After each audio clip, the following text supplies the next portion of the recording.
और तीनों सेनाओं के अध्यक्ष थल सेना अध्यक्ष जनरल मनोज पांडे, नौसेना अध्यक्ष एडमिरल आर हरिकुमार, वायुसेना अध्यक्ष air chief marshal V R Chaudhary ने उनकी अगवानी की।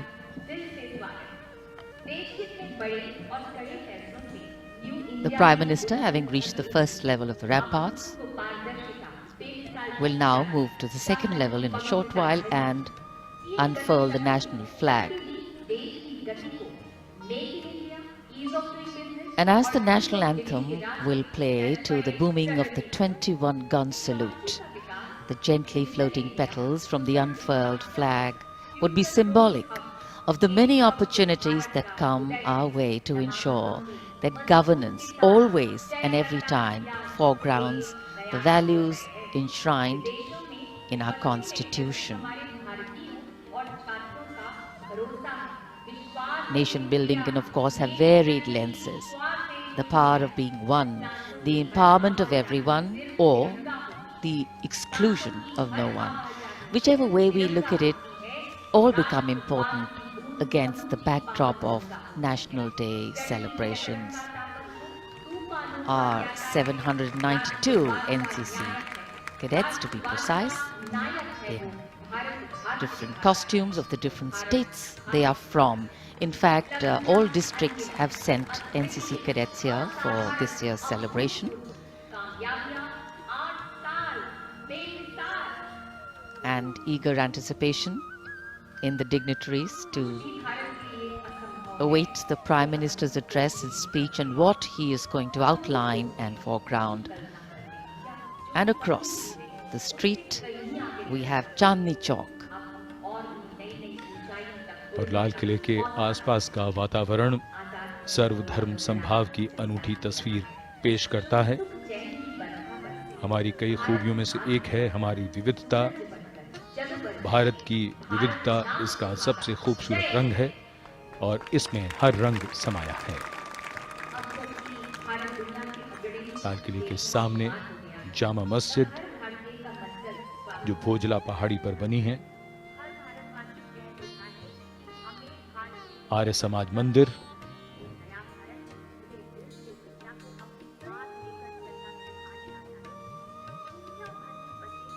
भारत की संस्कृति और परंपरा यही है कि दुनिया में सबके लिए उसके दरवाजे खुले हैं। गुरुद्वारा सीसगंज, खुला मन, विशाल हृदय, पूरी दुनिया, पूरी मानवता एक। गौरी शंकर मंदिर और जैन लाल मंदिर जिसमें पक्षियों का चिकित्सालय भी है। पूरी दुनिया, पूरी मानवता एक, ये मंत्र हम जानते हैं और जपते भी हैं। In fact, unity in diversity is very often used and has the danger of becoming a cliche. But in India, the endeavor is to always foreground it and actually become action in our everyday actions, in how we visualize our lives and how we visualize our role in society. And today, for every Indian living not only across the length and breadth of this beautiful and diverse country, but also across the myriad time zones of our deeply interconnected world, it is a day of celebration. And yes, we celebrate many things.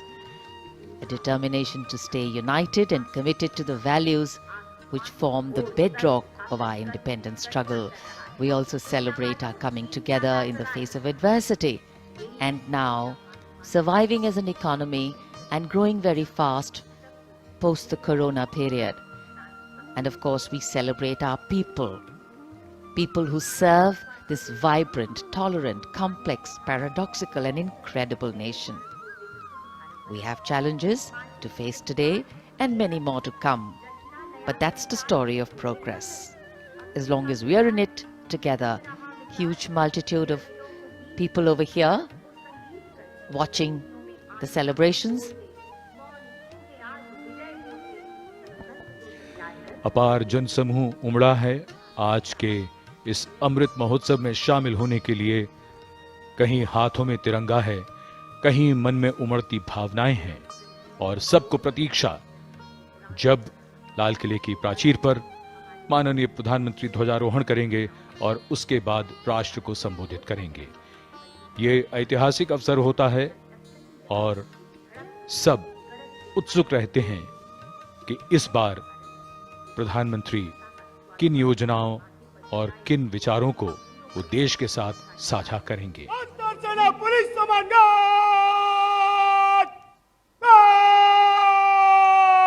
The Prime Minister has arrived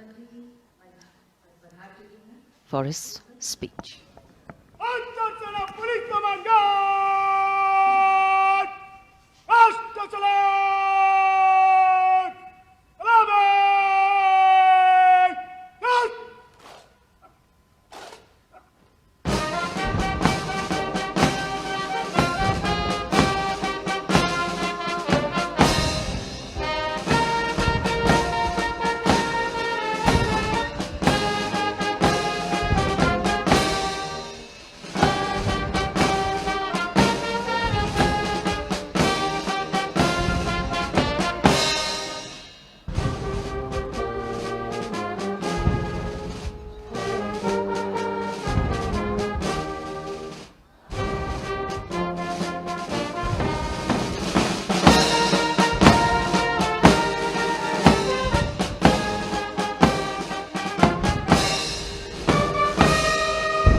राष्ट्रध्वज को नमन करेंगे भारतीय वायुसेना के helicopter police helicopter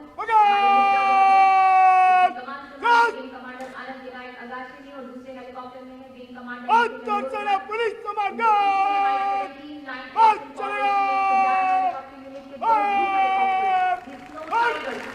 संभालिए wing commander Abhijit Kumar ने दूसरे helicopter में है विंग कमांडर के 111 हेलीकॉप्टर यूनिट भारतीय वायुसेना की पहली यूनिट जिसने पूर्णतः स्वदेशी AFSL के 111 को प्रतिस्थापित Wing Commander TVR Singh, the Guard Commander of the National Flag Guard, giving the command, and the Guard marching away.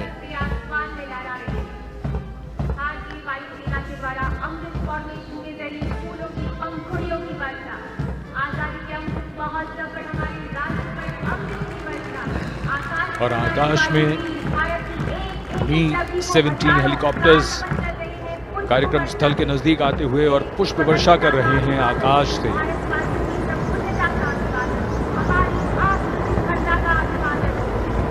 76वें स्वतंत्रता दिवस समारोह को एक नई ऊंचाई प्रदान करते हुए ये क्षण और उनके पीछे ध्रुव हेलीकॉप्टर्स।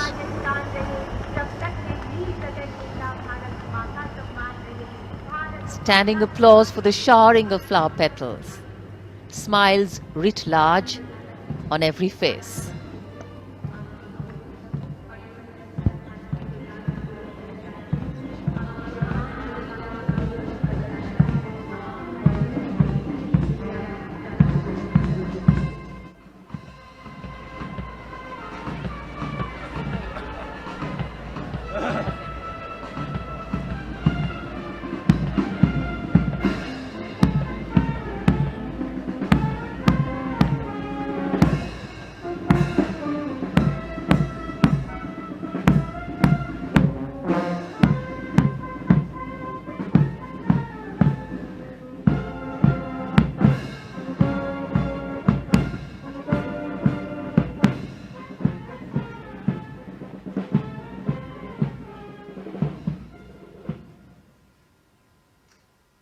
आजादी के 75 वर्ष पूर्ण होने पर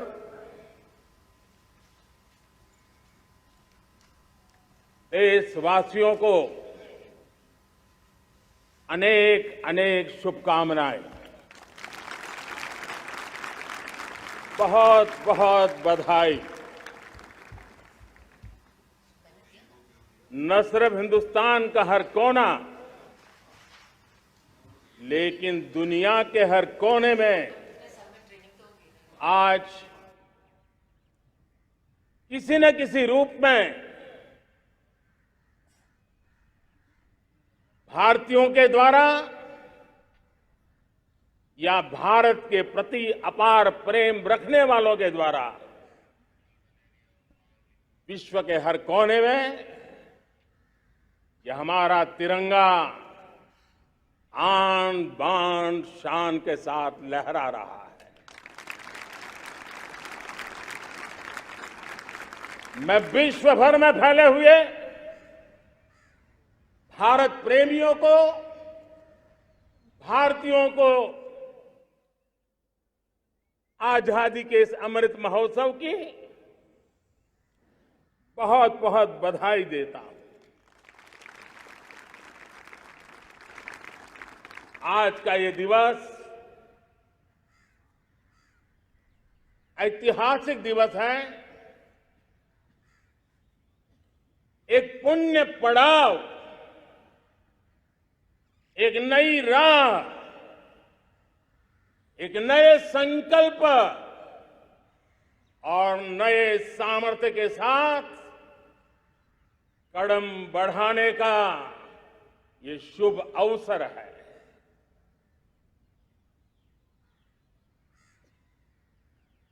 आजादी के जंग में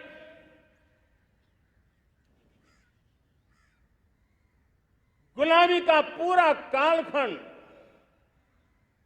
संघर्ष में बीता है। हिंदुस्तान का कोई कोना ऐसा नहीं था, कोई काल ऐसा नहीं था जब देशवासियों ने सैकड़ों सालों तक गुलामी के खिलाफ जंग न किया हो, जीवन न खपाया हो, यातनाएं न झेली हो, आहुति न दी हो। आज हम सब देशवासियों के लिए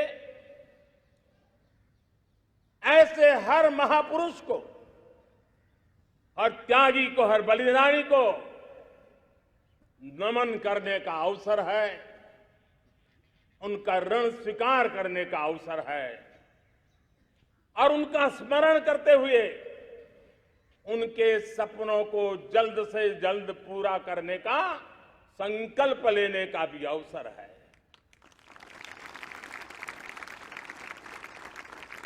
हम सभी देशवासी कृतज्ञ हैं पूज्य बापू के, नेताजी सुभाष चंद्र बोस के,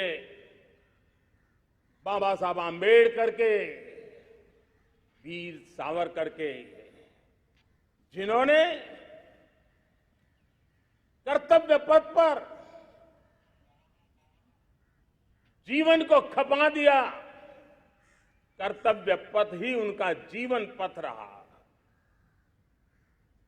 यह देश कृतज्ञ है मंगल पांडे, तात्या टोपे, भगत सिंह, सुखदेव, राजगुरु, चंद्रशेखर आजाद, अशफाक उल्लाह खान, राम प्रसाद बिस्मिल, अनगिनत ऐसे हमारे क्रांतिवीरों ने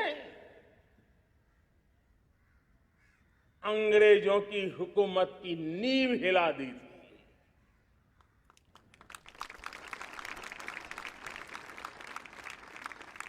यह राष्ट्र कृतज्ञ है उन वीरांगनाओं के लिए, रानी लक्ष्मीबाई हो, झलकारी बाई, दुर्गा भाभी, रानी गाइदिन्लियो, रानी चेन्नम्मा, बेगम हजरत महल, वेलू निचियार। भारत की नारी शक्ति क्या होती है, भारत की नारी शक्ति का संकल्प क्या होता है, भारत की नारी त्याग और बलिदान की क्या पराकाष्ठा कर सकती है, वैसी अनगिनत वीरांगनाओं का स्मरण करते हुए हर हिंदुस्तानी गर्व से भर जाता है।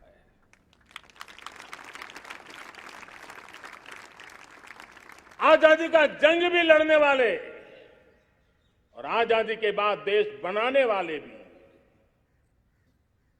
डॉक्टर राजेंद्र प्रसाद जी हो,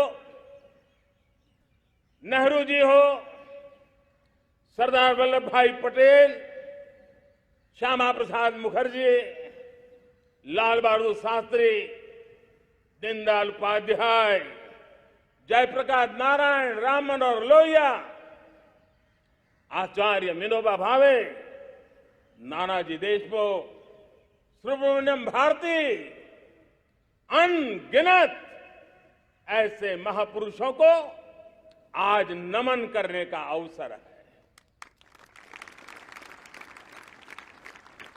जब आजादी के जंग की चर्चा करते हैं तो हम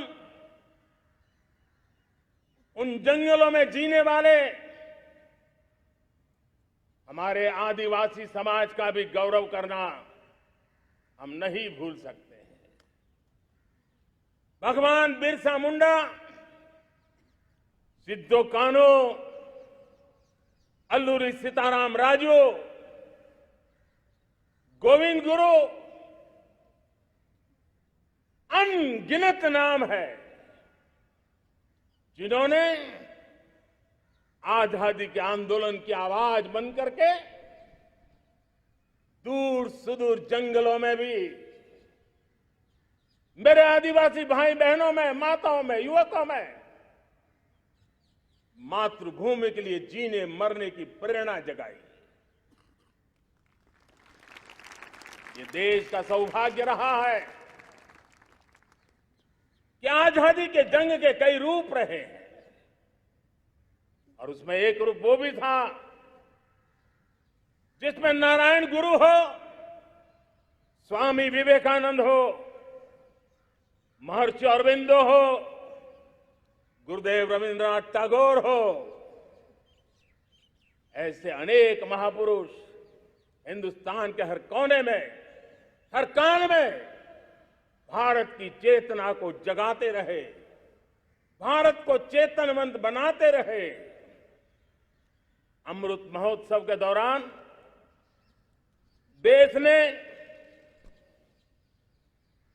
पूरे एक साल से हम देख रहे हैं, 2021 में दांडी यात्रा से प्रारंभ हुआ, स्मृति दिवस को संवरते हुए हिंदुस्तान के हर जिले में, हर कोने में देशवासियों ने आजादी के अमृत महोत्सव के लक्षावधि कार्यक्रम किए। शायद इतिहास में इतना विशाल, व्यापक, लंबा एक ही मकसद का उत्सव मनाया गया हो, वो शायद ये पहली घटना हुई होगी। और हिंदुस्तान के हर कोने में उन सभी महापुरुषों को याद करने का प्रयास किया गया जिनको किसी न किसी कारणवश इतिहास में जगह न मिली या उनको भुला दिया गया था।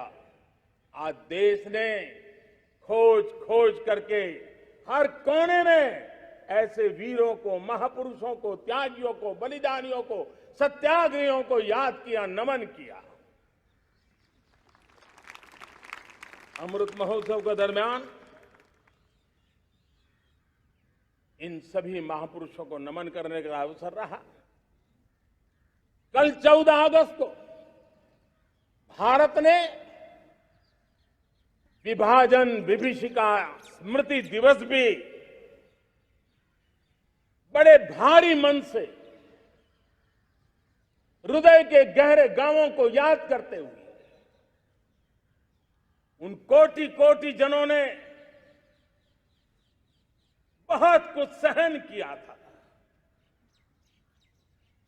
तिरंगे की शान के लिए सहन किया था, मातृभूमि की मिट्टी से मोहब्बत के कारण सहन किया था और धैर्य नहीं खोया था। भारत के प्रति प्रेम ने नई जिंदगी की शुरुआत करने का उनका संकल्प नमन करने योग्य है, प्रेरणा पाने योग्य है। आज जब हम आजादी का अमृत महोत्सव मना रहे हैं तो पिछले 75 साल में देश के लिए जीने मरने वाले, देश की सुरक्षा करने वाले, देश के संकल्पों को पूरा करने वाले, चाहे सेना के जवान हो, पुलिस के कर्मी हो, शासन में बैठे हुए ब्यूरोक्रेट्स हो, जनप्रतिनिधि हो, स्थानीय स्वराज की संस्थाओं के शासक प्रशासक रहे हो, राज्यों के शासक प्रशासक रहे हो, केंद्र के शासक प्रशासक रहे हो, 75 साल में इन सबके योगदान को भी आज स्मरण करने का अवसर है और देश के कोटि कोटि नागरिकों को भी, जिन्होंने 75 साल अनेक प्रकार की कठिनाइयों के बीच भी देश को आगे बढ़ाने के लिए अपने से जो हो सका वो करने का प्रयास किया है। मेरे प्यारे देशवासियों, 75 साल की हमारी ये यात्रा अनेक उतार चढ़ाव से भरी हुई है। सुख दुख की छाया मंडराती रही है और इसके बीच भी हमारे देशवासियों ने उपलब्धियां की है, पुरुषार्थ किया है,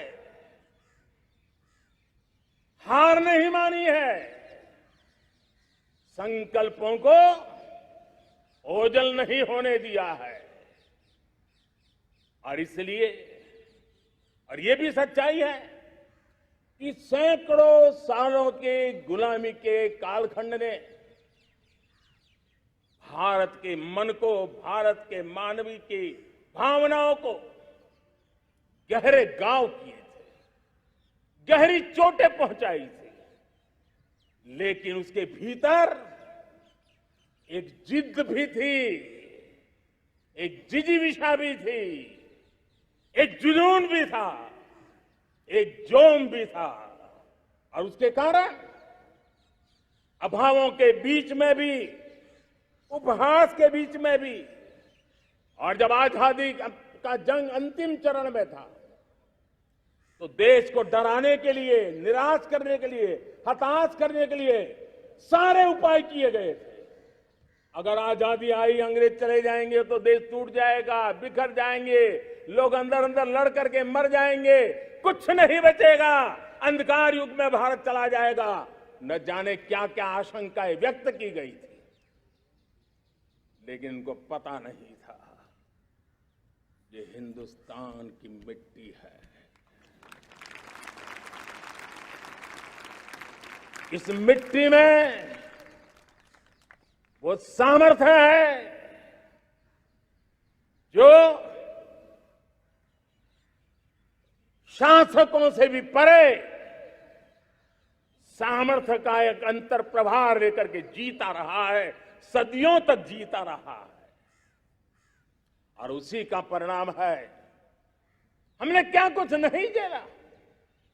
कभी अन्न का संकट झेला, कभी युद्ध के शिकार हो गए, आतंकवाद ने डगर डगर चुनौतियां पैदा की, निर्दोष नागरिकों को मौत के घाट उतार दिया गया, छद्म युद्ध चलते रहे, प्राकृतिक आपदाएं आती रही, सफलता विफलता, आशा निराशा, न जाने कितने पड़ाव आए हैं।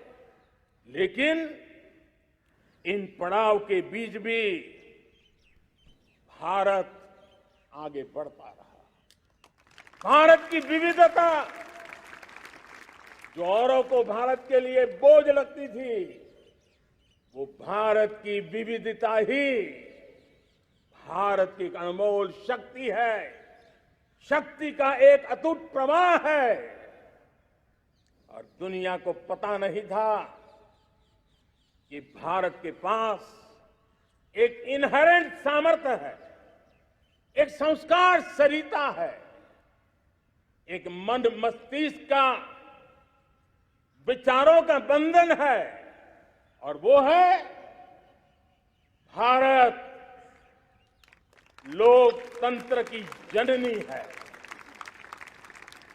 मदर ऑफ डेमोक्रेसी है। और जिनके जहन में लोकतंत्र होता है, वे जब संकल्प करके चल पड़ते हैं, वो सामर्थ्य दुनिया की बड़ी बड़ी सल्तनतों के लिए भी संकट का काल लेकर के आती है। ये मदर ऑफ डेमोक्रेसी, ये लोकतंत्र की जननी हमारे भारत ने सिद्ध कर दिया कि हमारे पास ये एक अनमोल सामर्थ्य है। मेरे प्यारे देशवासियों, 75 साल की यात्रा में आशाएं, अपेक्षाएं, उतार चढ़ाव सब कुछ के बीच में हर एक के प्रयास से हम जहां तक पहुंच पाए थे, पहुंचे थे। और 2014 में देशवासियों ने मुझे दायित्व दिया। आजादी के बाद जन्मा हुआ मैं पहला व्यक्ति था जिसको लाल किले से देशवासियों का गौरवगान करने का अवसर मिला था।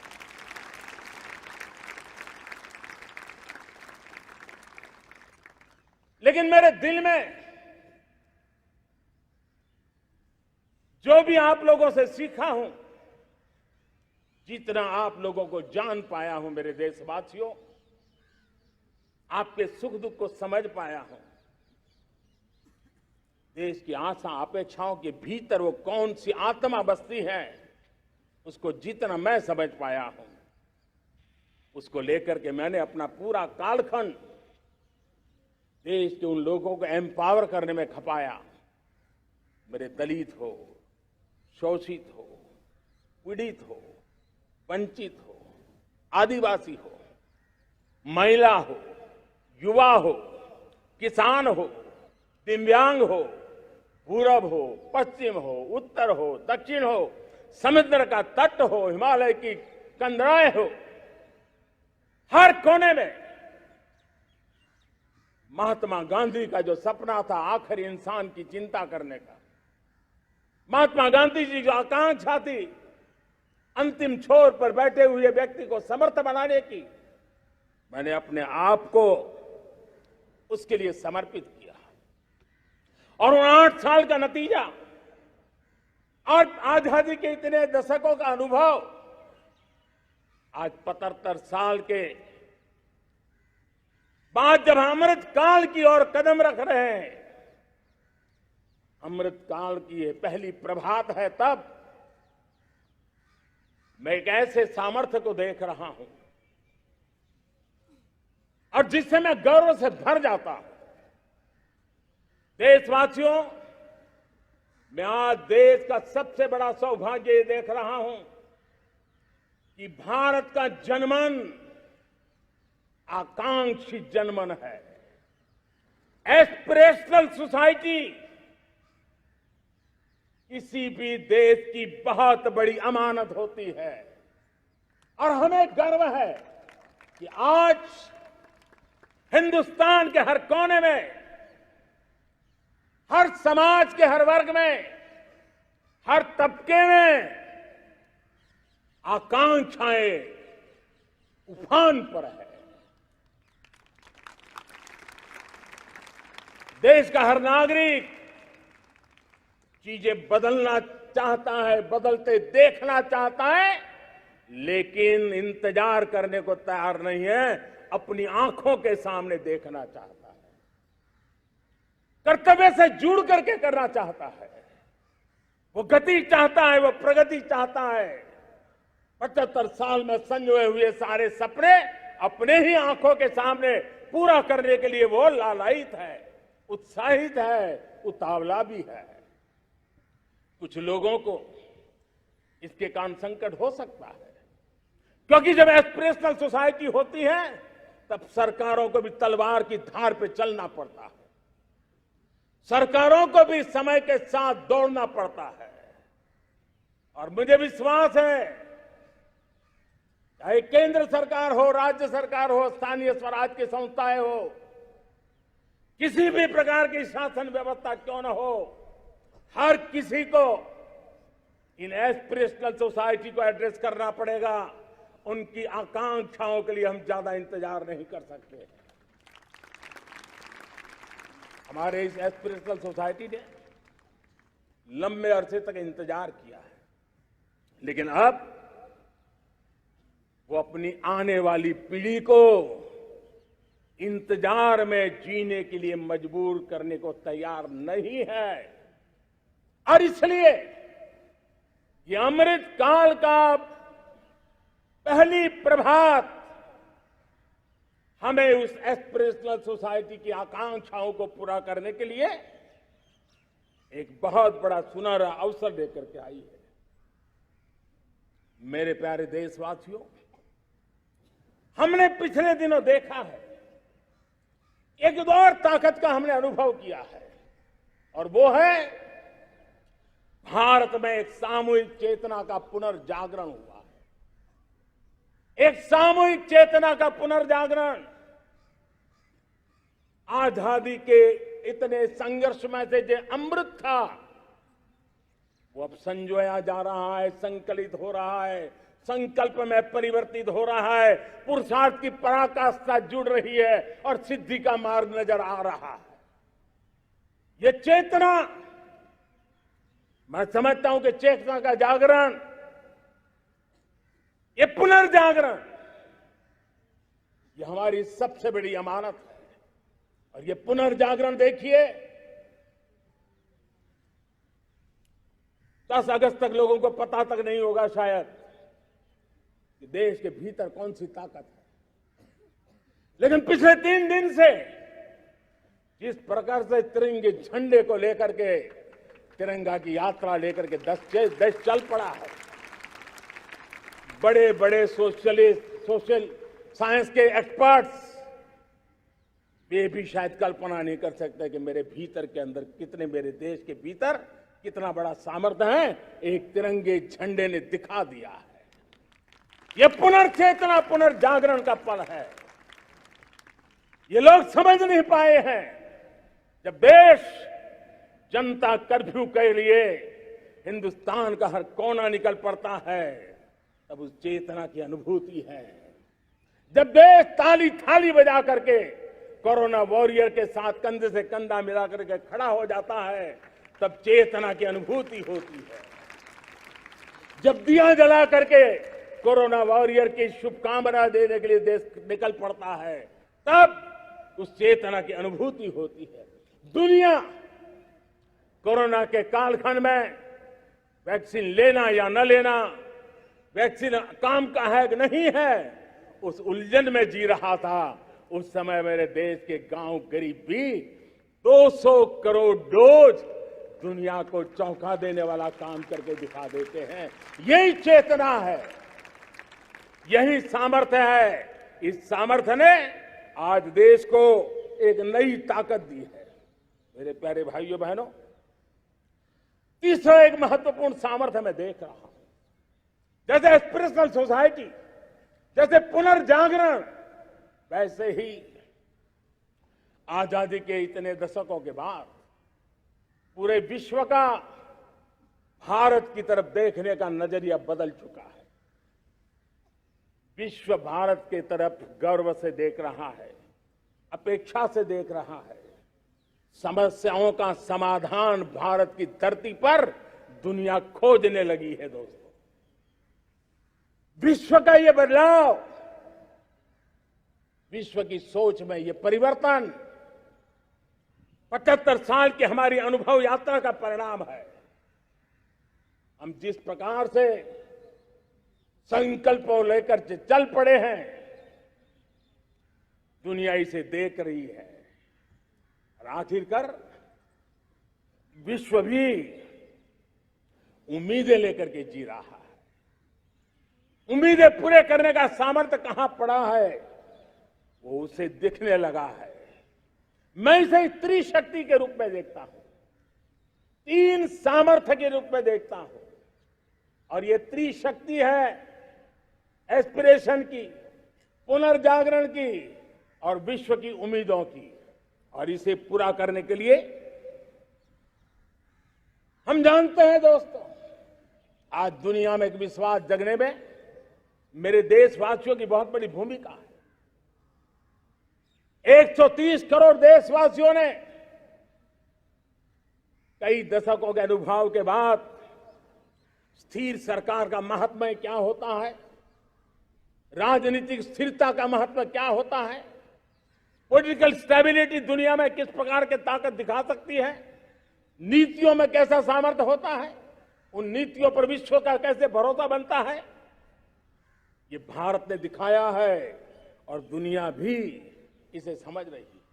और हम जब राजनीतिक स्थिरता हो, नीतियों में गतिशीलता हो, निर्णयों में तेजी हो, सर्वव्यापकता हो, सर्वसमावेशकता हो, तो विकास के लिए हर कोई भागीदार बनता है। हमने सबका साथ सबका विकास का मंत्र लेकर के हम चले थे, लेकिन देखते ही देखते देशवासियों ने सबका विश्वास और सबका प्रयास से उसमें और रंग भर दिए हैं। और इसलिए हमने देखा है हमारी सामूहिक शक्ति को, हमारे सामूहिक सामर्थ्य को हमने देखा है। आजादी का अमृत महोत्सव जिस प्रकार से बनाया गया, जिस प्रकार से हर जिले में 75 अमृत सरोवर बनाने का अभियान चल रहा है, गांव-गांव के लोग जुड़ रहे हैं, कार सेवा कर रहे हैं, अपने प्रयत्नों से अपने गांव में जल संरक्षण के लिए बड़ा अभियान चला रहे हैं। और इसलिए भाइयों बहनों, चाहे स्वच्छता का अभियान हो, चाहे गरीबों के कल्याण का काम हो, देश आज पूरी शक्ति से आगे बढ़ रहा है। लेकिन भाइयों बहनों, हम लोग आजादी के अमृत काल में हमारी 75 साल की यात्रा को, उसका गौरवगान करते रहेंगे, अपनी ही पीठ थपथपाते रहेंगे, तो हमारे सपने कहीं दूर चले जाएंगे। और इसलिए 75 साल का कालखंड कितना ही शानदार रहा हो, कितने ही संकटों वाला रहा हो, कितने ही चुनौतियों वाला रहा हो, कितने ही सपने अधूरे दिखते हो, उसके बावजूद भी आज जब हम अमृत काल में प्रवेश कर रहे हैं, अगले 25 वर्ष हमारे देश के लिए अत्यंत महत्वपूर्ण है। और इसलिए जब मैं आज मेरे सामने लाल किले पर से 130 करोड़ देशवासियों के सामर्थ्य का स्मरण करता हूं,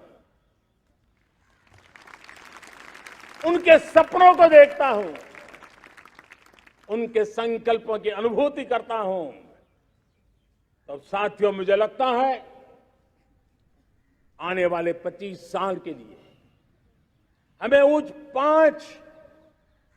पंच प्राण पर अपनी शक्ति को केंद्रित करनी होगी, अपने संकल्पों को केंद्रित करना होगा, अपने सामर्थ्य को केंद्रित करना होगा।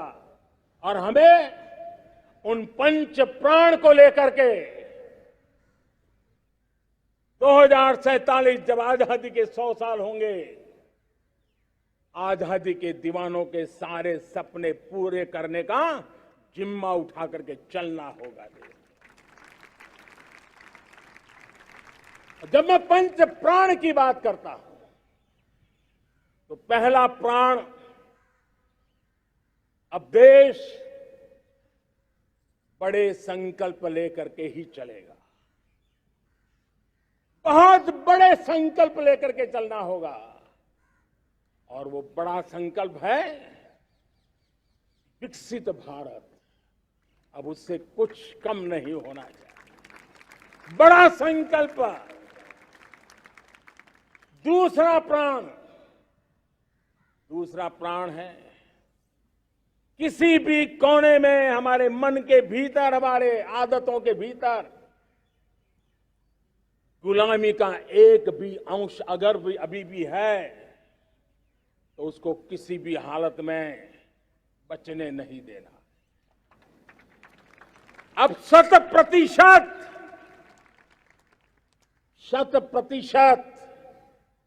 सैकड़ों साल की गुलामी ने जहां हमें जकड़ कर रखा है, हमारे मनोभाव को बांध करके रखा हुआ है, हमारी सोच में विकृतियां पैदा करके रखी है, हमें गुलामी की छोटी सी छोटी चीज भी कहीं नजर आती है, हमारे भीतर नजर आती है, हमारे आसपास नजर आती है, हमें उससे मुक्ति पानी ही होगी। ये हमारा दूसरी प्राण शक्ति है। तीसरी प्राण शक्ति, हमें हमारी विरासत पर गर्व होना चाहिए। हमारी विरासत के प्रति, क्योंकि यही विरासत है जिसने कभी भारत को स्वर्णिम काल दिया था, और यही विरासत है जो समयानुकूल परिवर्तन करने की आदत रखती है। यही विरासत है जो काल बाह्य छोड़ती रही है, नित्य नूतन स्वीकारती रही है। और इसलिए इस विरासत के प्रति हमें गर्व होना चाहिए। चौथा प्राण, वो भी उतना ही महत्वपूर्ण है, और वो है एकता और एकजुटता। 130 करोड़ देशवासियों में एकता, न कोई अपना न कोई पराया। एकता की ताकत एक भारत श्रेष्ठ भारत के सपनों के लिए हमारा चौथा प्राण है। और पांचवा प्राण है नागरिकों का कर्तव्य। नागरिकों का कर्तव्य जिसमें प्रधानमंत्री भी बाहर नहीं होता है, मुख्यमंत्री भी बाहर नहीं होता है, वो भी नागरिक है। नागरिकों का कर्तव्य, यह हमारे आने वाली 25 साल के सपनों को पूरा करने के लिए एक बहुत बड़ी प्राण शक्ति है। मेरे प्यारे देशवासियों, जब सपने बड़े होते हैं,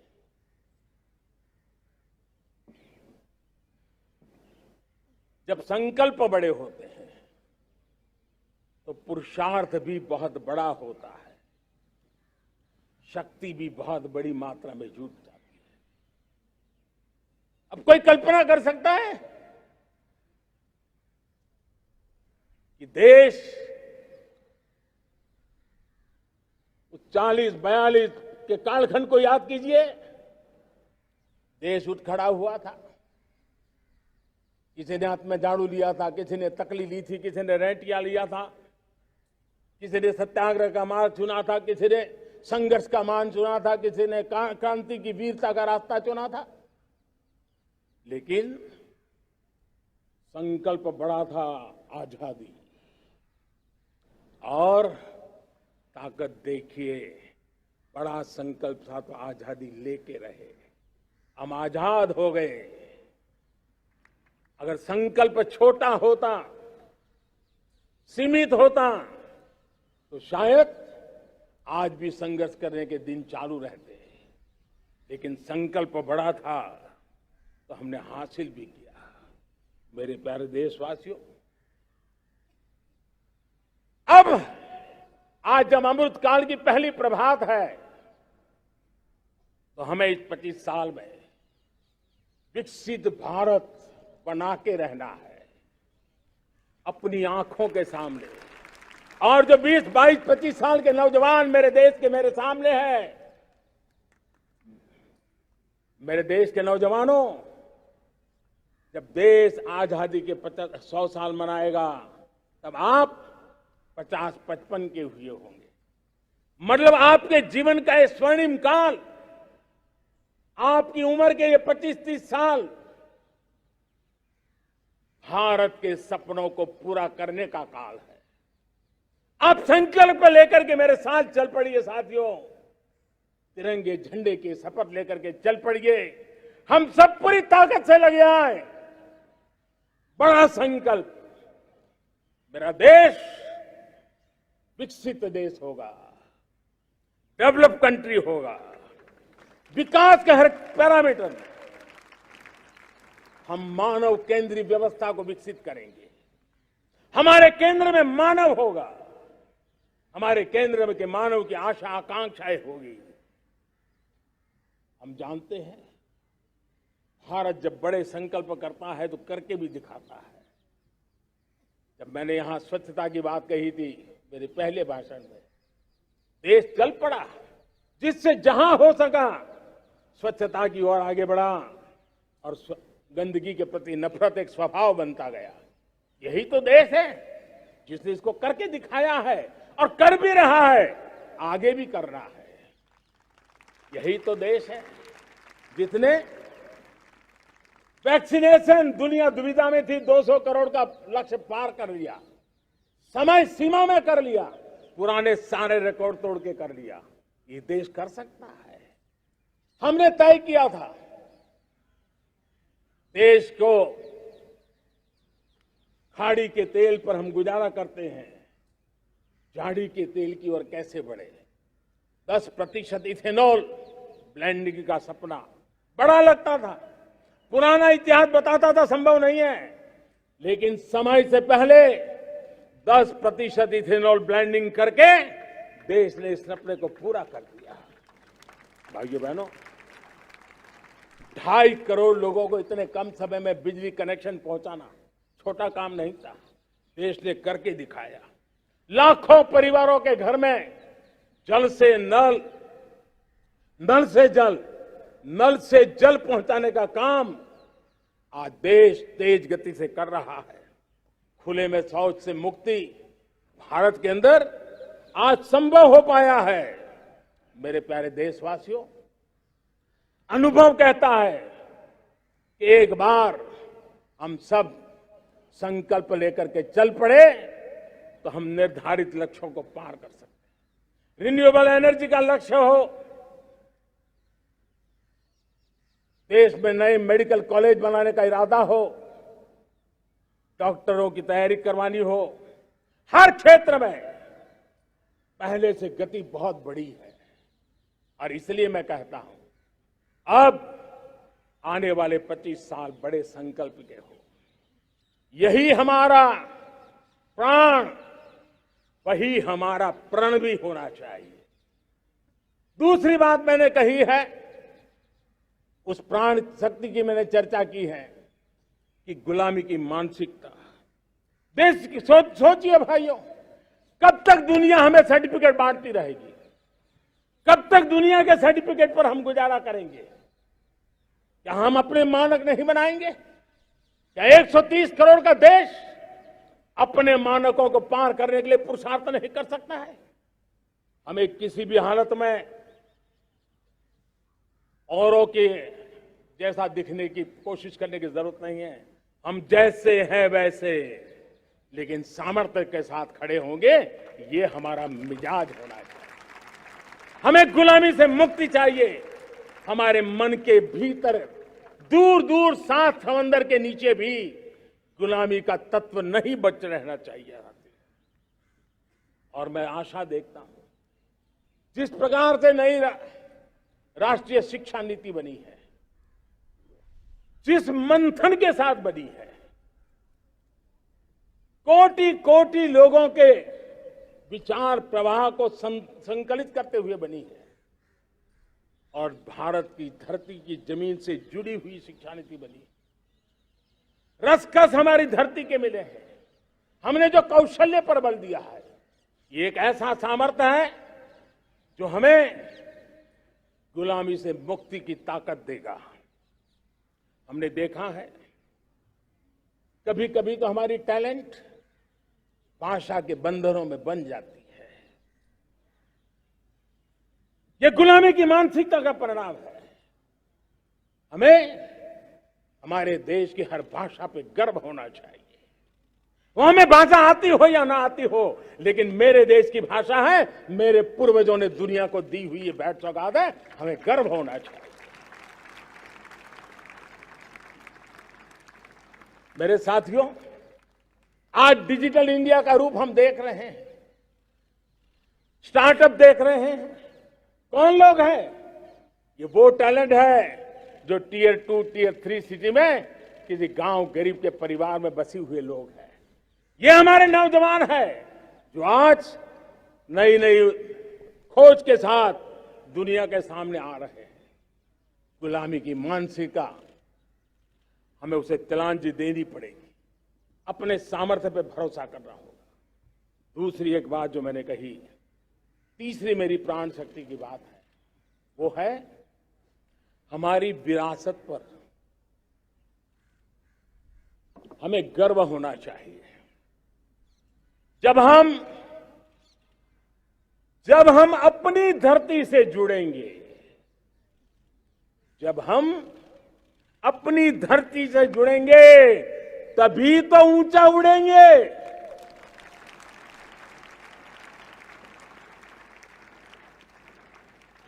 और जब हम ऊंचा उड़ेंगे तो हम विश्व को भी समाधान दे पाएंगे।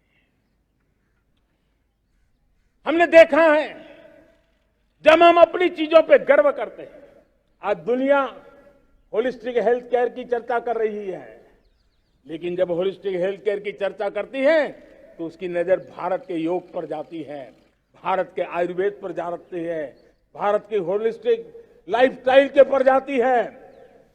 ये हमारी विरासत है, हम जो दुनिया को दे रहे हैं। दुनिया आज उससे प्रभावित हो रही है। अब हमारी ताकत देखिए, हम वो लोग हैं जो प्रकृति के साथ जीना जानते हैं, प्रकृति को प्रेम करना जानते हैं। आज विश्व पर्यावरण की जो समस्याओं से जूझ रहा है, हमारे पास वो विरासत है। ग्लोबल वार्मिंग की समस्याओं के समाधान का रास्ता हम लोगों के पास है, हमारे पूर्वजों ने दिया हुआ है। जब हम लाइफस्टाइल की बात करते हैं, एनवायरमेंट फ्रेंडली लाइफस्टाइल की बात करते हैं, हम लाइफ मिशन की बात करते हैं, तो दुनिया का ध्यान आकर्षित करते हैं। हमारे पास ये सामर्थ्य है। हमारा बड़ा धान, मोटा धान, मिलेट, हमारे यहां तो घर घर की चीज रही है। ये हमारी विरासत है। हमारे छोटे किसानों के परिश्रम से छोटी छोटी जमीन के टुकड़ों में फलने फूलने वाली हमारे धान, आज दुनिया अंतर्राष्ट्रीय स्तर पर मिलेट ईयर मनाने के लिए आगे बढ़ रही है। मतलब हमारी विरासत को आज दुनिया, हम उस पर गर्व करना सीखे। हमारे पास दुनिया को बहुत कुछ देना है। हमारे फैमिली वैल्यूज, विश्व के सामाजिक तनाव की जब चर्चा हो रही है, व्यक्तिगत तनाव की चर्चा होती है तो लोगों को योग दिखता है, सामूहिक तनाव की बात होती है तब भारत की पारिवारिक व्यवस्था दिखती है। संयुक्त परिवार की एक पूंजी सदियों से हमारी माताओं बहनों के त्याग बलिदान के कारण परिवार नाम की जो व्यवस्था विकसित हुई, ये हमारी विरासत है। इस विरासत पर हम गर्व कैसे करें? हम तो वो लोग हैं जो जीव में भी शिव देखते हैं। हम वो लोग हैं जो नर में नारायण देखते हैं। हम वो लोग हैं जो नारी तो नारायणी कहते हैं। हम वो लोग हैं जो पौधे में परमात्मा देखते हैं। हम वो लोग हैं जो नदी को मां मानते हैं। हम वो लोग हैं जो हर कंकर में शंकर देखते हैं। यह हमारा सामर्थ्य है। हर नदी में मां का रूप देखते हैं। पर्यावरण की इतनी व्यापकता, विशालता, ये हमारा गौरव। हम विश्व के सामने जब खुद गर्व करेंगे तो दुनिया करेगी। भाइयों बहनों, हम वो लोग हैं जिसने दुनिया को वसुधैव कुटुंबकम का मंत्र दिया। हम वो लोग हैं जो दुनिया को कहते हैं एकम सत विप्रहा बदौ वदंती। आज जो होलियर देन दाउ का जो संकट चल रहा है, तुझसे बड़ा मैं हूं, ये जो तनाव का कारण बना हुआ है, दुनिया को एकम सत विप्रा बहुधा वदंती का ज्ञान देने वाली विरासत हमारे पास है। जो कहते हैं सत्य एक है, जानकार लोग उसको अलग अलग तरीके से कहते हैं। ये गौरव हमारा है। हम लोग हैं जो कहते हैं यत पिंडे तत् ब्रह्मांडे। कितनी बड़ी सोच है। जो ब्रह्मांड में है वो हर जीव मात्र में है। यत पिंडे तत् ब्रह्मांडे, ये कहने वाले हम लोग हैं। हम वो लोग हैं जिसने दुनिया का कल्याण देखा है। हम जन कल्याण से जग कल्याण के राही रहे हैं। जन कल्याण से जग कल्याण की राह पर चलने वाले हम लोग जब दुनिया की कामना करते हैं तब कहते हैं सर्वे अपि सुखिनः सन्तु सर्वे सन्तु निरामया। सबके सुख की बात, सबके आरोग्य की बात करना ये हमारी विरासत है और इसलिए हम बड़ी शान के साथ हमारी इस विरासत का गर्व करना सीखें। ये प्राण शक्ति है हमारी जो हमें 25 साल के सपनों पूरा करने के लिए जरूरी है। उसी प्रकार से मेरे प्यारे देशवासियों, एक और महत्वपूर्ण विषय है एकता, एकजुटता। इतने बड़े देश को, उसकी विविधता को हमें सेलिब्रेट करना है। इतने पंथ, परंपराएं, ये हमारे आन बान शान है। कोई नीचा नहीं, कोई ऊंचा नहीं है, सब बराबर है। कोई मेरा नहीं, कोई पराया नहीं, सब अपने हैं। ये भाव एकता के लिए बहुत जरूरी है। घर में भी एकता की नींव तभी रखी जाती है जब बेटे बेटी एक समान हो। अगर बेटे बेटी एक समान नहीं होंगे तो एकता के मंत्र नहीं गूंज सकते हैं। जेंडर इक्वलिटी हमारी एकता के लिए पहली शर्त। जब हम एकता की बात करते हैं, अगर हमारे एक ही पैरामीटर हो, एक ही मानदंड हो, जिस मानदंड को हम कहें इंडिया फर्स्ट, मैं जो कुछ भी कर रहा हूं, जो भी सोच रहा हूं, जो बोल रहा हूं, इंडिया फर्स्ट के अनुकूल है, एकता का रास्ता खुल जाएगा। दोस्त, हमें एकता से बांधने का वो मंत्र है, हमें इसको पकड़ना है। मुझे पूरा विश्वास है कि हम समाज के अंदर ऊंच नीच के भेदभावों से, मेरे तेरे के भेदभावों से हम सबकी पुजारी बने। श्रमेव जयते कहते हैं हम, श्रमिक का सम्मान ये हमारा स्वभाव होना चाहिए। लेकिन भाइयों बहनों, मैं लाल किले से मेरी एक पीड़ा और कहना चाहता हूं। ये दर्द मैं कहे बिना नहीं रह सकता।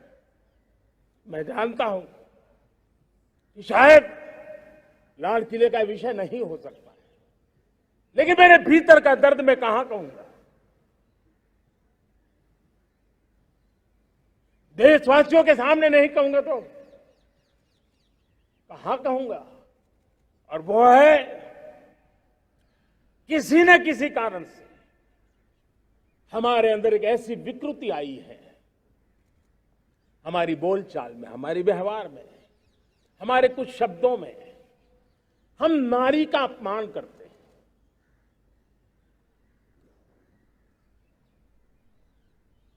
क्या हम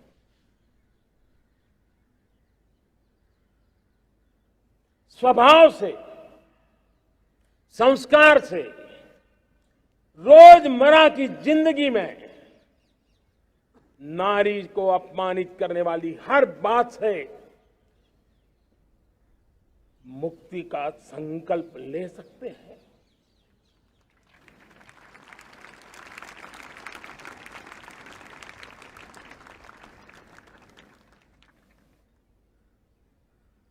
नारी का गौरव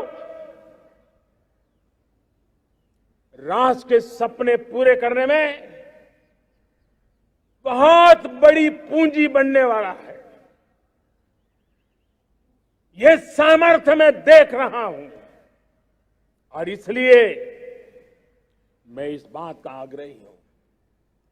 मेरे प्यारे देशवासियों, मैं पांचवी प्राण शक्ति की बात करता हूं और वो पांचवी प्राण शक्ति है नागरिक का कर्तव्य। दुनिया में जिन जिन देशों ने प्रगति की है, जिन जिन देशों ने कुछ अचीव किया है, व्यक्तिगत जीवन में भी जिसने अचीव किया है, कुछ बातें उभर करके सामने आती हैं। एक, अनुशासित जीवन। दूसरा, कर्तव्य के प्रति समर्पण। व्यक्ति की जीवन की सफलता हो, समाज की हो, परिवार की हो, राष्ट्र की हो, ये मूलभूत मार्ग है, ये मूलभूत प्राण शक्ति है। और इसलिए हमें कर्तव्य पर बल देना ही होगा। यह शासन का काम है कि बिजली 24 घंटे पहुंचाने के लिए प्रयास करे, लेकिन ये नागरिक का कर्तव्य है कि जितनी ज्यादा यूनिट बिजली बचा सकते बचाएं। हर खेत में पानी पहुंचाना सरकार की जिम्मेवारी है, सरकार का प्रयास है, लेकिन पर ड्रॉप मोर क्रॉप, पानी बचाते हुए आगे बढ़ना, मेरे हर खेत से आवाज उठनी चाहिए।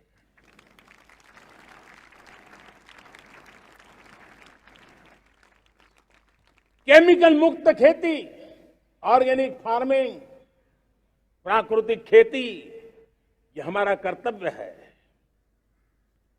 साथियों, चाहे पुलिस हो या पीपल हो, शासक हो या प्रशासक हो, ये नागरिक कर्तव्य से कोई अछूता नहीं हो सकता है। हर कोई अगर नागरिक के कर्तव्यों को निभाएगा तो मुझे विश्वास है कि हम इच्छित लक्ष्य को प्राप्त करने में समय से पहले सिद्धि प्राप्त कर सकते हैं। मेरे प्यारे देशवासियों, आज महर्षि अरविंदो की जन्म जयंती भी है। मैं उस महापुरुष के चरणों में नमन करता हूं, लेकिन हमें उस महापुरुष को याद करना होगा जिन्होंने कहा था, स्वदेशी से स्वराज, स्वराज से सुराज। ये उनका मंत्र है। हम सबको सोचना होगा कि हम कब तक दुनिया के और लोगों पर निर्भर रहेंगे। क्या हमारे देश का अन्न की आवश्यकता हो, हम आउटसोर्स कर सकते हैं क्या? जब देश ने तय कर लिया कि हमारा पेट हम खुद भरेंगे, देश ने करके दिखाया कि नहीं दिखाया? एक बार संकल्प लेते हैं तो होता है दोस्त। और इसलिए आत्मनिर्भर भारत, ये हर नागरिक का, हर सरकार का, समाज के हर इकाई का ये दायित्व बन जाता है। ये आत्मनिर्भर भारत, ये सरकारी एजेंडा, सरकारी कार्यक्रम नहीं है। ये समाज का जन आंदोलन है जिसे हमें आगे बढ़ाना है। मेरे साथियों, आज जब ये बात हमने सुनी, आजादी के 75 साल के बाद जिस आवाज को सुनने के लिए हमारे कान तरस रहे थे, 75 साल के बाद वो आवाज सुनाई दी है। 75 साल के बाद लाल किले पर से तिरंगे को सलामी देने का काम पहली बार मेड इन इंडिया तोप ने किया है। कौन हिंदुस्तानी होगा जिसको ये बात, एक आवाज उसे नई प्रेरणा, ताकत नहीं देगी? और इसलिए मेरे प्यारे भाई बहनों, मैं आज मेरे देश के सेना के जवानों का हृदय से अभिनंदन करना चाहता हूं। मेरी आत्मनिर्भर की बात को संगठित स्वरूप में, साहस के स्वरूप में मेरी सेना के जवानों ने, सेना नायकों ने जिस जिम्मेवारी के साथ कंधे पे उठाया है, मैं उनको जितनी सैल्यूट करूं उतनी कम है दोस्तों। उनको आज मैं सलाम करता हूं, क्योंकि सेना का जवान मौत को मुट्ठी में लेकर के चलता है। मौत और जिंदगी के बीच में कोई फासला ही नहीं होता है, और तब बीच में वो डट करके खड़ा होता है। और वो मेरा सेना का जवान तय करे कि हम 300 ऐसी चीजों अब लिस्ट करते हैं जो हम विदेश से नहीं लाएंगे हमारे देश की। ये संकल्प छोटा नहीं है। मुझे इस संकल्प में भारत के आत्मनिर्भर भारत के उज्जवल भविष्य के वो बीज मैं देख रहा हूं जो इस सपने को वटवृक्ष में परिवर्तित करने वाले हैं। सैल्यूट, सैल्यूट मेरे सेना के अधिकारियों को, सैल्यूट।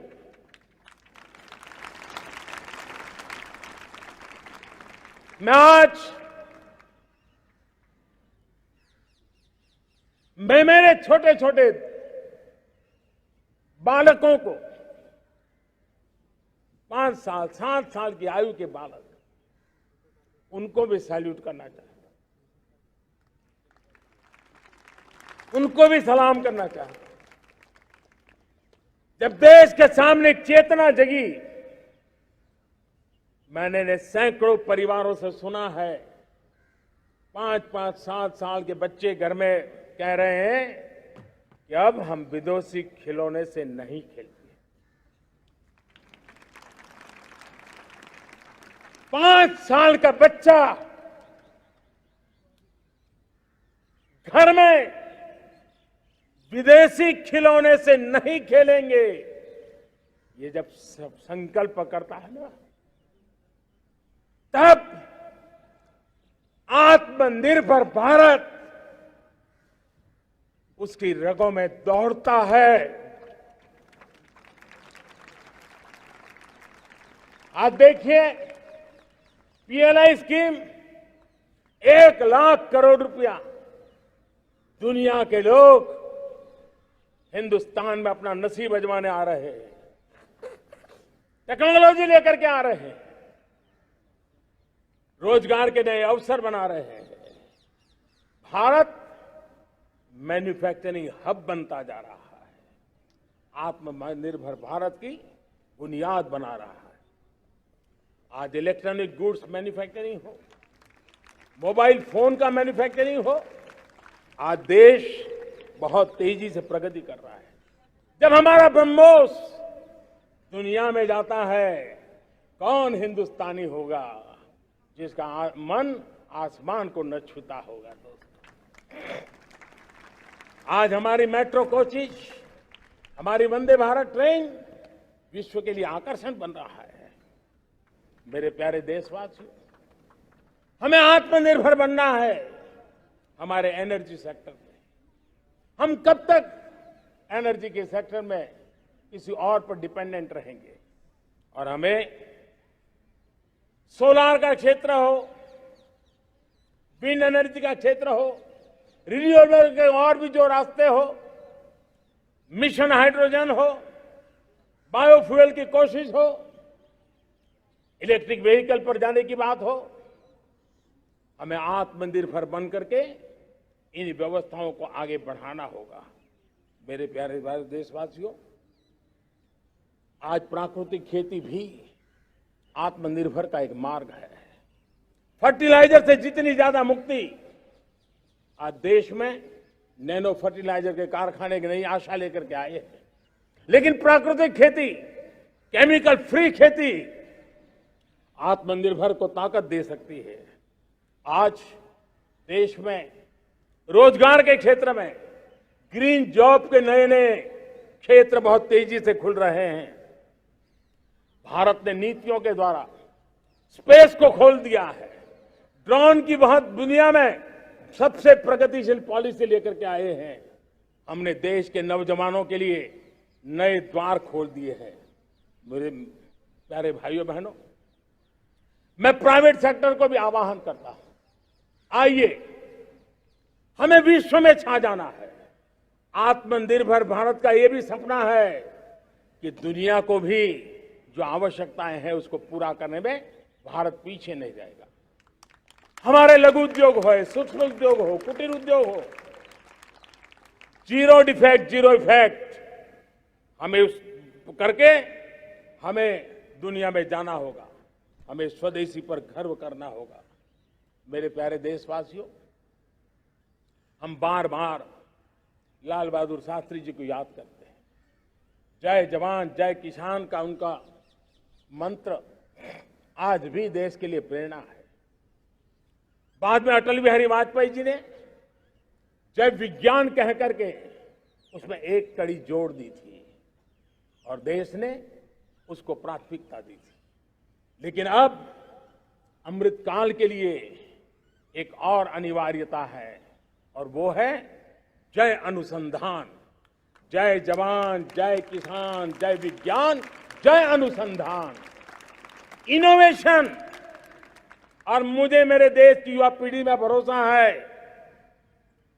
इनोवेशन की ताकत देखिए। आज हमारा यूपीआई, भीम, हमारा डिजिटल पेमेंट, फिनटेक की दुनिया में हमारा स्थान, आज विश्व में रियल टाइम 40% अगर डिजिटल फाइनेंशियल का ट्रांजैक्शन होता है तो मेरे देश में हो रहा है। हिंदुस्तान ने ये करके दिखाया। मेरे प्यारे देशवासियों, अब हम 5G के दौर की ओर कदम रख रहे हैं। बहुत दूर इंतजार नहीं करना होगा, हम कदम मिलाने वाले हैं। हम ऑप्टिकल फाइबर गांव-गांव में पहुंचा रहे हैं। डिजिटल इंडिया का सपना गांव से गुजरेगा, ये मुझे पूरी जानकारी है। आज मुझे खुशी है, हिंदुस्तान के 4 लाख कॉमन सर्विस सेंटर्स गांवों में विकसित हो रहे हैं। गांव के नौजवान बेटे बेटियां कॉमन सर्विस सेंटर चला रही हैं। देश गर्व कर सकता है कि गांव के क्षेत्र में 4 लाख डिजिटल एंटरप्रेन्योर का तैयार होना और सारी सेवाएं गांव के लोग उनके यहां लेने के लिए आदी बन जाए, ये अपने आप में टेक्नोलॉजी हब बनने की भारत की जो ताकत है। मेरे प्यारे देशवासियों, ये जो डिजिटल इंडिया का मूवमेंट है, जो सेमीकंडक्टर की ओर हम कदम मांड रहे हैं, 5G की ओर कदम मांड रहे हैं, ऑप्टिकल फाइबर का नेटवर्क बिछा रहे हैं, ये सिर्फ आधुनिकता की पहचान ऐसा नहीं है। 3 बड़ी ताकतें इसके अंदर समाहित है। शिक्षा में आमूलचूल क्रांति, ये डिजिटल माध्यम से आने वाली है। स्वास्थ्य सेवाओं में आमूलचूल क्रांति डिजिटल से आने वाली है। कृषि जीवन में भी बहुत बड़ा बदलाव डिजिटल से आने वाला है। एक नया विश्व तैयार हो रहा है। भारत उसे आगे बढ़ाने के लिए, और मैं साफ देख रहा हूं दोस्तों, ये डेकेड मानव जात के लिए टेकेड का समय है, टेक्नोलॉजी का डेकेड है।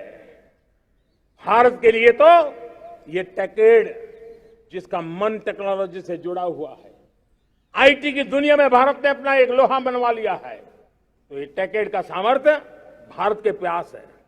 हमारा अटल इनोवेशन मिशन, हमारे इंक्यूबेशन सेंटर, हमारे स्टार्टअप एक नया पूरा क्षेत्र का विकास कर रहे हैं। युवा पीढ़ी के लिए नए अवसर लेकर के आ रहे हैं।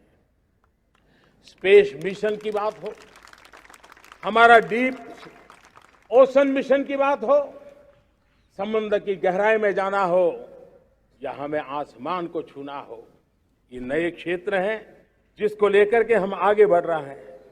मेरे प्यारे देशवासियों, हम इस बात को न भूलें, और भारत ने सदियों से देखा हुआ है, जैसे देश में कुछ नमूना रूप कामों की जरूरत होती है, कुछ बड़ी बड़ी ऊंचाइयों की जरूरत होती है, लेकिन साथ साथ धरातल पर मजबूती बहुत आवश्यक होती है। भारत की आर्थिक विकास की संभावनाएं धरातल की मजबूती से जुड़ी हुई है, और इसलिए हमारे छोटे किसान, उनका सामर्थ्य, हमारे छोटे उद्यमी, उनका सामर्थ्य, हमारे लघु उद्योग, कुटीर उद्योग, सूक्ष्म उद्योग, रेहड़ी पटरी वाले लोग, घरों में काम करने वाले लोग, ऑटो रिक्शा चलाने वाले लोग, बस सेवाएं देने वाले लोग, ये समाज का जो सबसे बड़ा तबका है, इसका सामर्थ्यवान होना भारत के सामर्थ्य की गारंटी है। और इसलिए हमारी आर्थिक विकास की ये जो मूलभूत जमीनी ताकत है, उस ताकत को सर्वाधिक बल देने की दिशा में हमारा प्रयास चल रहा है। मेरे प्यारे देशवासियों, हमारे पास 75 साल का अनुभव है। हमने 75 साल में कई सारी सिद्धियां भी प्राप्त की हैं। हमने 75 साल के अनुभव में नए सपने भी संजोए हैं, नए संकल्प भी लिए हैं। लेकिन अमृतकाल के लिए हमारे मानव संसाधन का ऑप्टिमम आउटकम कैसे हो, हमारी प्राकृतिक संपदा का ऑप्टिमम आउटकम कैसे हो, इस लक्ष्य को लेकर के हमें चलना है। और तब मैं पिछले कुछ सालों से अनुभव से कहना चाहता हूं, आपने देखा होगा आज अदालत के अंदर देखिए, हमारी वकील के क्षेत्र में काम करने वाले हमारी नारी शक्ति किस ताकत के साथ नजर आ रही है। आप ग्रामीण क्षेत्र में जनप्रतिनिधि के रूप में देखिए, हमारी नारी शक्ति किस मिजाज से, समर्पित भाव से अपनी गांवों की समस्याओं को सुलझाने में लगी हुई है। आज ज्ञान का क्षेत्र देख लीजिए, विज्ञान का क्षेत्र देख लीजिए, हमारे देश की नारी शक्ति सिरमौर नजर आ रही है। आज हम पुलिस पे देखें, हमारी नारी शक्ति लोगों की सुरक्षा की जिम्मेवारी उठा रही है। हम जीवन के हर क्षेत्र में देखें, खेलकूद का मैदान देखें या युद्ध की भूमि देखें, भारत की नारी शक्ति एक नए सामर्थ्य, नए विश्वास के साथ आगे आ रही है। मैं इसको भारत की 75 साल की जो यात्रा में जो योगदान है, उसमें अब कई गुना योगदान आने वाले 25 साल में मैं मेरी नारी शक्ति का देख रहा हूं, मेरी माताओं, बहनों का, मेरी बेटियों का देख रहा हूं। और इसलिए ये सारे हिसाब किताब से ऊपर है, सारे आपके पैरामीटर से अतिरिक्त है। हम इस पर जितना ध्यान देंगे, हम जितने ज्यादा अवसर हमारी बेटियों को देंगे, जितनी सुविधाएं हमारी बेटियों के लिए केंद्रित करेंगे, आप देखना वो हमें बहुत कुछ लौटा करके देगी। वो देश को इस ऊंचाई पर ले जाएगी। इस अमृत काल में जो सपने पूरे करने में जो मेहनत लगने वाली है, अगर हमारी नारी शक्ति की मेहनत जुड़ जाएगी, व्यापक रूप से जुड़ जाएगी, तो हमारी मेहनत कम होगी, हमारा समय सीमा भी कम हो जाएगी, हमारे सपने और तेजस्वी होंगे, और ओजस्वी होंगे, और दैदीप्यमान होंगे। और इसलिए आइए साथियों, हम जिम्मेवारियों को लेकर आगे बढ़े। मैं आज भारत के संविधान के निर्माताओं का भी धन्यवाद करना चाहता हूं, तो उन्होंने जो हमें फेडरल स्ट्रक्चर दिया है, उसके स्पिरिट को बनाते हुए, उसकी भावनाओं का आदर करते हुए हम कंधे से कंधा मिला करके इस अमृत काल में चलेंगे, तो सपने साकार होकर के रहेंगे। कार्यक्रम भिन्न हो सकते हैं, कार्यशैली भिन्न हो सकती है, लेकिन संकल्प भिन्न नहीं हो सकते। राष्ट्र के लिए सपने भिन्न नहीं हो सकते। आइए हम एक ऐसे युग के अंदर आगे बढ़े। मुझे याद है, जब मैं गुजरात का मुख्यमंत्री था, केंद्र में हमारे विचार की सरकार नहीं थी, लेकिन मेरे गुजरात में हर जगह पे मैं एक ही मंत्र लेके चलता था कि भारत के विकास के लिए गुजरात का विकास, भारत का विकास हम कहीं पर भी हो, हम सबके मन मस्तिष्क में रहना चाहिए। हमारे देश के कई राज्य हैं जिन्होंने देश को आगे बढ़ाने में बहुत भूमिका अदा की है, नेतृत्व किया है, कई क्षेत्रों में उदाहरण काम किए हैं। ये हमारे फेडरलिज्म को ताकत देते हैं। लेकिन आज समय की मांग है कि हमें कोऑपरेटिव फेडरलिज्म के साथ साथ कोऑपरेटिव कॉम्पिटिटिव फेडरलिज्म की जरूरत है। हमें विकास की स्पर्धा की जरूरत है। हर राज्य को लगना चाहिए वो राज्य आगे निकल गया, मैं इतनी मेहनत करूंगा, मैं आगे निकल जाऊंगा। उसने ये 10 अच्छे काम किए हैं, मैं 15 अच्छे काम करके दिखाऊंगा। उसने 3 साल में पूरा किया है, मैं 2 साल में करके दिखाऊंगा। हमारे राज्यों के बीच में, हमारी सर्विस सरकार की सभी इकाइयों के बीच में वो स्पर्धा का वातावरण चाहिए जो हमें विकास की नई ऊंचाइयों पर ले जाने के लिए प्रयास करे। मेरे प्यारे देशवासियों, इस 25 वर्ष का अमृत काल के लिए जब हम चर्चा करते हैं, तब मैं जानता हूं चुनौतियां अनेक हैं, मर्यादाएं अनेक हैं, मुसीबतें भी हैं, बहुत कुछ है, हम इसको कम नहीं आंकते हैं, रास्ते खोजते हैं, लगातार कोशिश कर रहे हैं। लेकिन दो विषयों को तो मैं यहां आज चर्चा करना चाहता हूं। चर्चा अनेक विषयों पर हो सकती है, लेकिन मैं अभी समय की सीमा के कारण दो विषयों पर चर्चा करता हूं। और मैं मानता हूं हमारे इन सारी चुनौतियों को कारण, विकृतियों के कारण, बीमारियों के कारण इस 25 साल का अमृतकाल, उस पर शायद अगर हमने समय रहते नहीं चेते, समय रहते समाधान नहीं किए, तो वो ये विकराल रूप ले सकते हैं। और इसलिए मैं सबकी चर्चा न करते हुए दो पर जरूर चर्चा करना चाहता हूं। एक है भ्रष्टाचार, दूसरा है भाई भतीजावाद, परिवारवाद। भारत जैसे लोकतंत्र में जहां लोग गरीबी से जूझ रहे हैं, जब ये तरफ से देखते हैं कि एक तरफ वो लोग हैं जिनके पास रहने के लिए जगह नहीं है, दूसरी पार वो तरफ लोग हैं जिनको अपना चोरी किया हुआ माल रखने के लिए जगह नहीं है, ये स्थिति अच्छी नहीं है।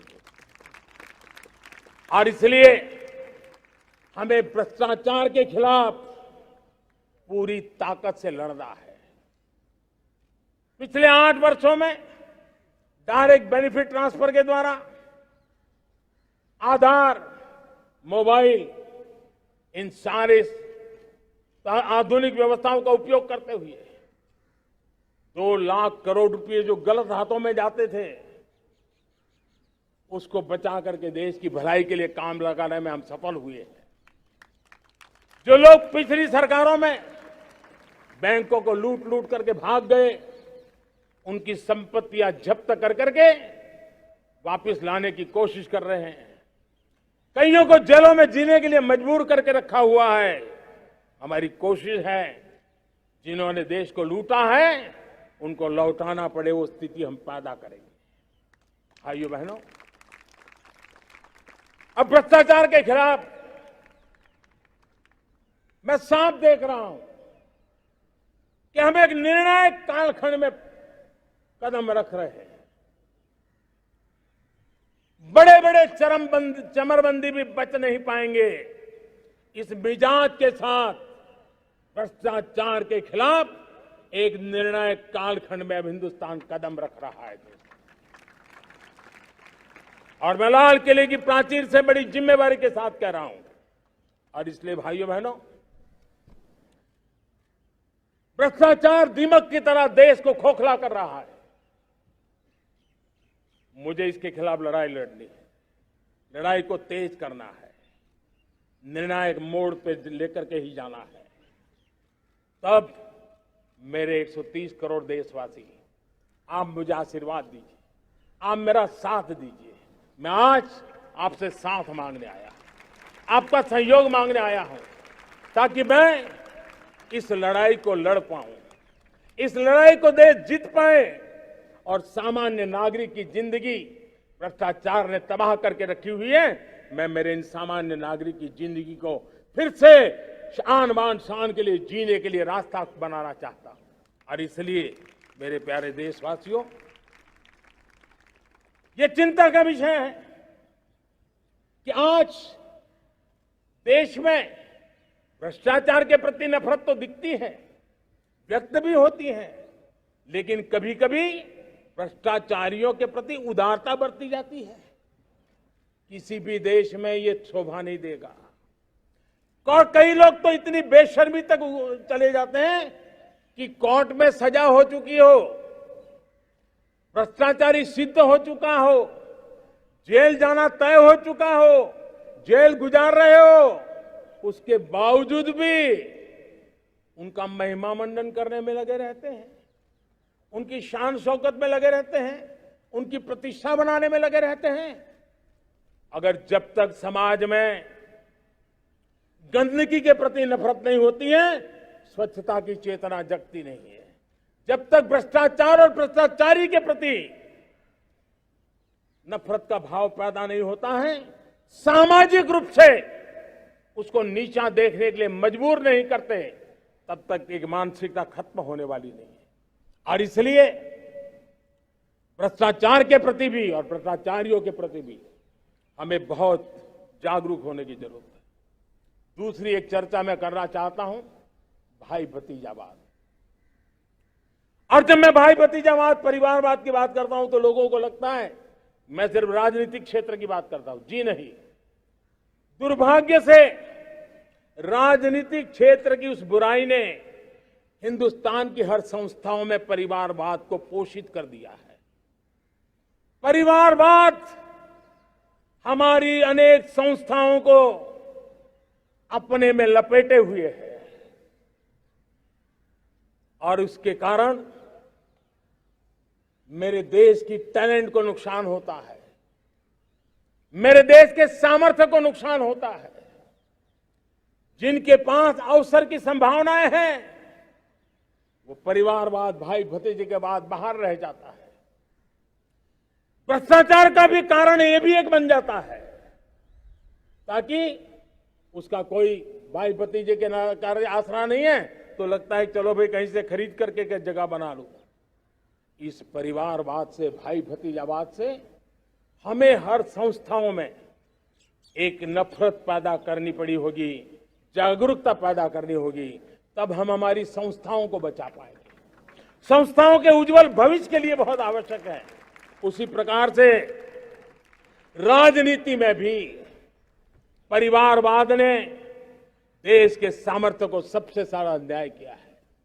परिवारवादी राजनीति परिवार की भलाई के लिए होती है, उसको देश की भलाई से कोई लेना देना नहीं होता है। और इसलिए लाल किले की प्राचीर से तिरंगे झंडे के आन बान शान के नीचे भारत के संविधान का स्मरण करते हुए मैं देशवासियों को खुले मन से कहना चाहता हूं, आइए हिंदुस्तान के राजनीति के शुद्धिकरण के लिए भी, हिंदुस्तान की सभी संस्थाओं के शुद्धिकरण के लिए भी हमें देश को इस परिवारवादी मानसिकता से मुक्ति दिला करके योग्यता के आधार पर देश को आगे ले जाने की ओर बढ़ना होगा।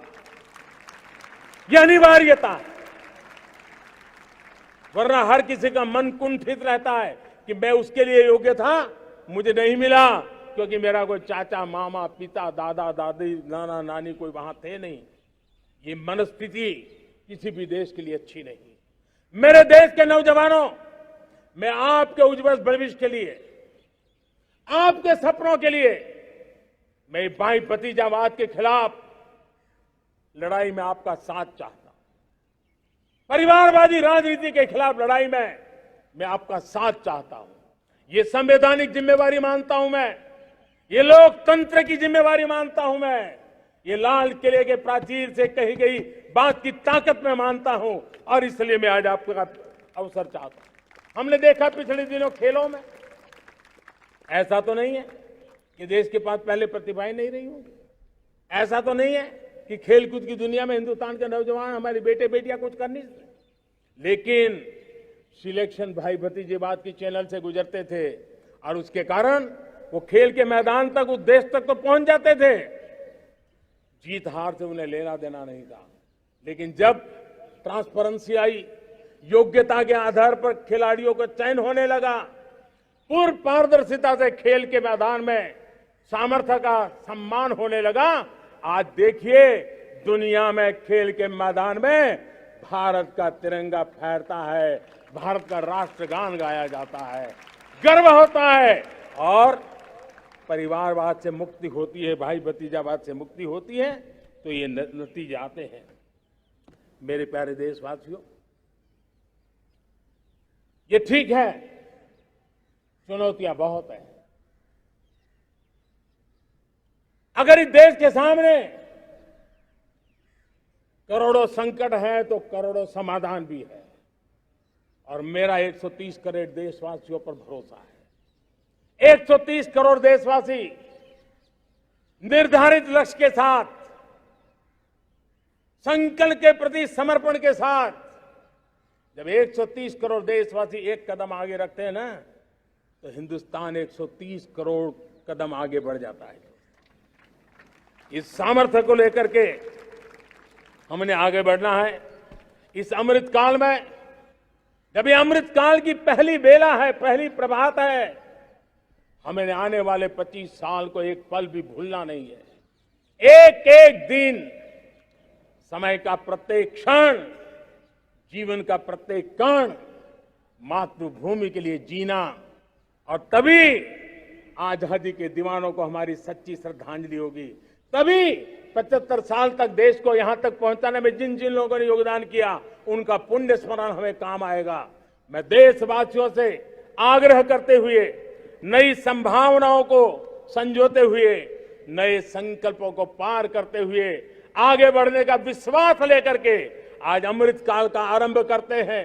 आजादी का अमृत महोत्सव अब अमृत काल की दिशा में पलट चुका है, आगे बढ़ चुका है। तब इस अमृत काल में सबका प्रयास अनिवार्य है।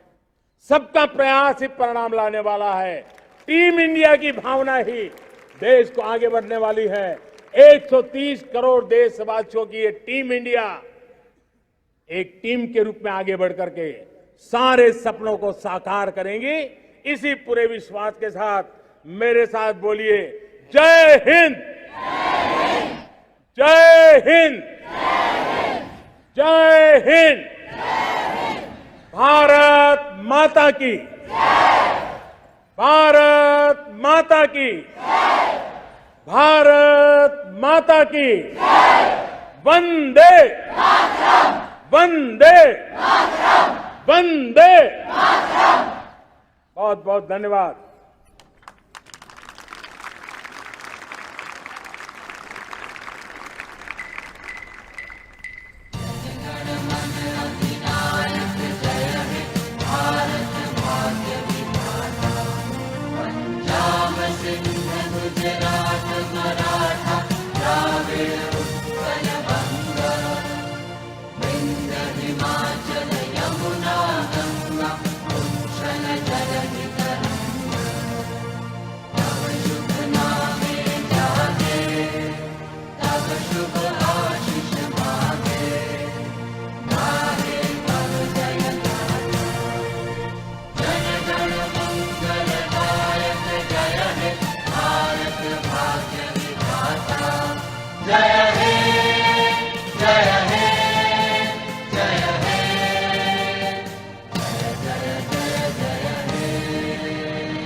कोटिशः धन्यवाद माननीय प्रधानमंत्री जी, देश से आलोकित आपके संबोधन के लिए और भारत की नई जय यात्रा का मार्ग प्रशस्त करने के लिए बहुत बहुत धन्यवाद आपका। Prime Minister Narendra Modi addressing the nation, talking about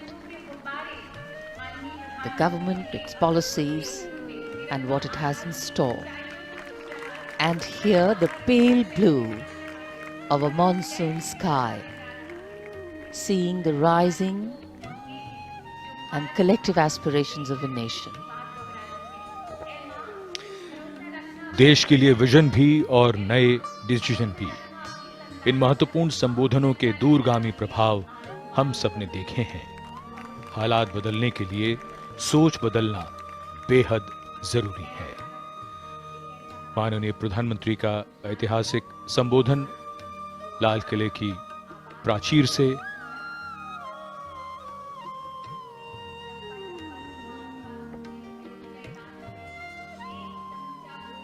The Prime Minister takes his leave.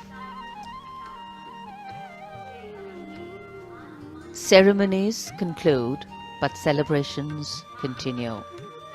The most powerful way for us to celebrate, of course, is to live the values that democracy stands for. And as we step into the 76th year of our independence, the completed figure of 75 leaves us with a responsibility greater than ever before. Have we achieved what we envisioned for ourselves? If we've made progress, have we managed to ensure that the most needy have also been included? If we are achieving scale in implementation, what is the quality that we have been able to deliver? times are changing very rapidly. Relevance of what we have achieved to the advancements made have never been so critical as it is today. Agility, mobility, flexibility and transferability. These are the abilities most in demand today, and as a fast developing economy, we need to constantly adapt. लाल किले पर मुख्य समारोह में राष्ट्र को संबोधित करने के पश्चात अब प्रधानमंत्री लाल किले की प्राचीर से प्रस्थान कर रहे हैं। आज यहां चारों ओर तिरंगे का रंग छाया है। देश के नगर नगर, गांव गांव तिरंगे से सजे हैं। स्वतंत्रता दिवस पर प्रधानमंत्री का भाषण एक ऐसा खास मौका होता है जिसमें देश की दिशा की झलक भी होती है और महत्वपूर्ण नीतियों की शुरुआत भी। प्रजातंत्र में संवाद एक महत्वपूर्ण घटना होती है और पूरा देश इस अवसर की प्रतीक्षा करता है। And this is the outer side of the Lahori Gate. The Prime Minister with his carcade will soon exit from this gate. These are two mechanized elephants as a part of the special decorations today, and this is a zoom out shot of the same place. Doordarshan's specially positioned cameras to give you the best angles possible, the best experience of viewing this celebration. India is like no other land in the world. It harbors so many creeds since time immemorial. And today we have evolved into a multifaceted nation whose character